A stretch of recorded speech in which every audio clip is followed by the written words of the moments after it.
الله. أخاطبكم اليوم في موضوع مهم. مشهد هزني، مشهد قض مضجعي، مشهد ما تمنيت أن أراه في بلد الشهداء، ومثله كثير، ولكن هذا المشهد أثر في كثيرا، وأتمنى ألا نراه ثانية. مشهد صعيب والله، واللي داروا هذا المشهد عندهم وقوف طويل بين يدي الله رب العالمين. قد تنجو من محاكم الدنيا ومن مساءلات الدنيا ومن فلان يعرفك وفلان يغطي عليك، تصحى يوم القيامة ولقد جئتمونا فرادى كما خلقناكم أول مرة. ونضع الموازين القسط ليوم القيامة فلا تظلم نفس شيئا وإن كان مثقال حبة من خردل أتينا بها وكفى بنا حاسبين.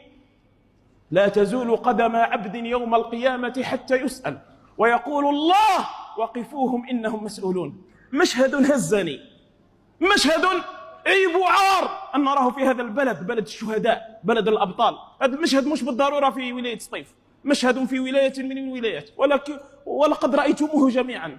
هي امرأة أمها مريضة بالسرطان، امرأة ضعيفة.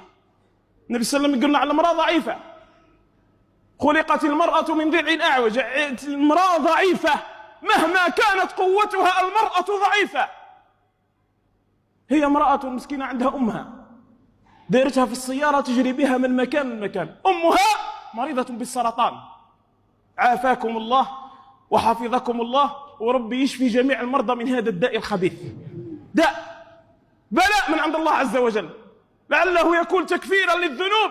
هذه المرأة هزت أمها تجري بها. وقضى ربك ألا تعبدوا إلا إياه وبالوالدين إحسانا، وصية الله لخلقه. ربي يحفظ جميع الأمهات والآباء إن شاء الله والوالدين، وربي يسمح لنا من والدينا كامل إن شاء الله. قد ما نديروا رانا مقصرين يا أحبة رسول الله. هي امرأة هزها أمها مريضة بالسرطان، ممكن نقول لكم مريضة بالسرطان، راكدة الأم في الكراسي الخلفية، راحت ادت أمها في حالة حرجة للمستشفى. دخلت على الطبيب ولا الطبيبة قالت له أمي راهي هنا تحتاج إلى دواء وعلاج. قال لها ما تجيبيهاش، روحي ديها دير لي زاناليز قبل. قلت له ما نقدرش، ولا روح طلعيها لطابق من الطوابق يشوفوها.